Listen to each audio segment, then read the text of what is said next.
Welcome back once again. आज हम सीखते हैं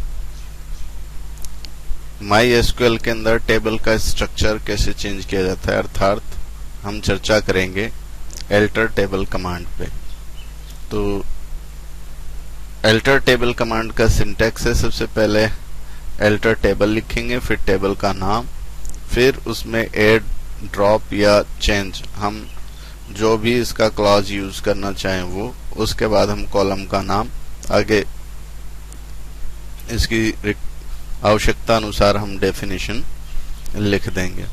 तो चलिए सबसे पहले हम नया कॉलम जोड़ना सीखते हैं। तो नया कॉलम जोड़ने के लिए हम ऐड क्लॉज का प्रयोग करते हैं। Alter table, table name, add, column name, फिर डेटा टाइप, फिर उसकी साइज, जैसा कि स्क्रीन के ऊपर प्रदर्शित किया गया है। ये कमांड आप देंगे। एक उदाहरण के तौर पे एल्टर टेबल स्टूडेंट, स्टूडेंट नाम की हमारी एक टेबल है, उसमें हम क्लास नाम का एक नया कॉलम जोड़ना चाहते हैं। तो ऐड ब्रैकेट में क्लास, फिर उसकी डेटा टाइप और फिर उसके बाद साइज लगा के हम उसको सेमीकोलन लगाते हैं। चलिए अब इसी को करके देखते हैं माई एसक्यूएल के अंदर। ये हमारे पास माई एसक्यूएल है। सबसे पहले यूज डेटाबेस कर लेंगे। डेटाबेस हमारा स्कूल है इसमें। अब देखिए शो टेबल्स, इसमें ये स्टूडेंट टेबल है हमारी। अब स्टूडेंट टेबल के अंदर सबसे पहले हम देखते हैं कॉलम का स्ट्रक्चर क्या है। तो इसके लिए डिस्क्राइब स्टूडेंट ये कमांड देंगे तो हमारे सामने एग्जिस्टिंग स्ट्रक्चर इसका आ जाएगा। ठीक है, इसमें रोल नंबर और एस नेम दो कॉलम ऑलरेडी हैं। ठीक है, अब हम चाहते हैं कि इसके अंदर एक नया कॉलम जोड़े जिसका नाम हो क्लास। तो देखिए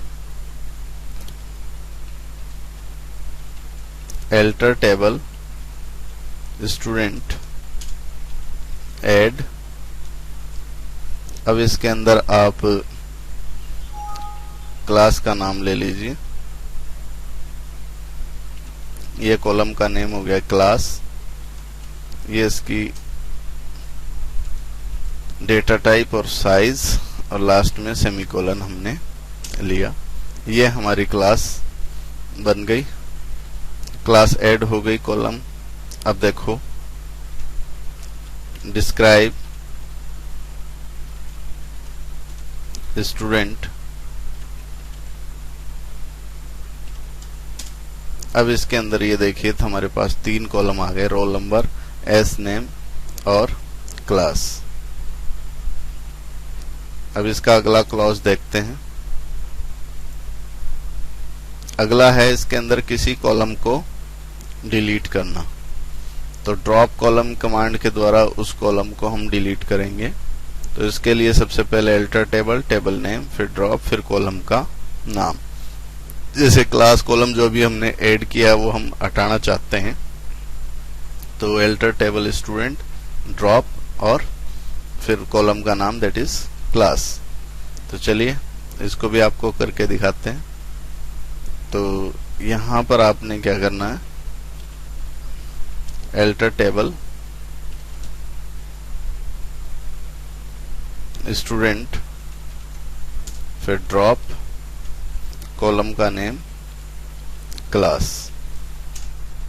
ये आपका कॉलम है वो ड्रॉप हो गया। अब डिस्क्राइब स्टूडेंट। ये देखिए ये हमारा क्लास कॉलम का नाम जो है वो हट गया है। तो इसी तरीके से चलिए अगला एक ऑप्शन इसमें और है वो देखते हैं।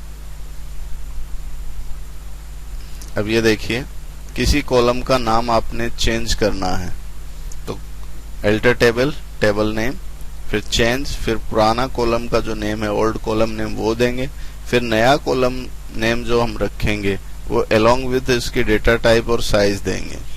ठीक है, तो ये देखिए alter table student change name, name का एस नेम इसमें किया हुआ है। ठीक है, तो चलिए इसको करके देखते हैं MySQL के अंदर। इसमें देखिए रोल नंबर और एस नेम पहले से हमारे पास दिया हुआ है। अब हम क्या करेंगे, एस नेम का नाम बदल के केवल नेम रखेंगे। तो चलिए एल्टर टेबल स्टूडेंट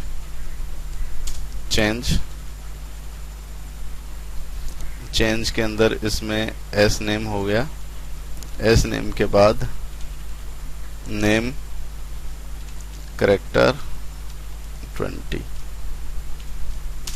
ये हमारा एस नेम बदल के वापस हमने नेम कर लिया। अब इसको देखिए हुआ कि नहीं हुआ। डिस्क्राइब स्टूडेंट, ये देखिए ऊपर आपका था ये S roll number S name, नीचे वापस हो गया रोल नंबर नेम। इस तरह से आपने देखा कि MySQL के अंदर हम अल्टर टेबल की सहायता से किस तरह से नया कॉलम जोड़ते हैं, कॉलम को डिलीट या ड्रॉप करते हैं और कॉलम का रीनेम करते हैं। धन्यवाद।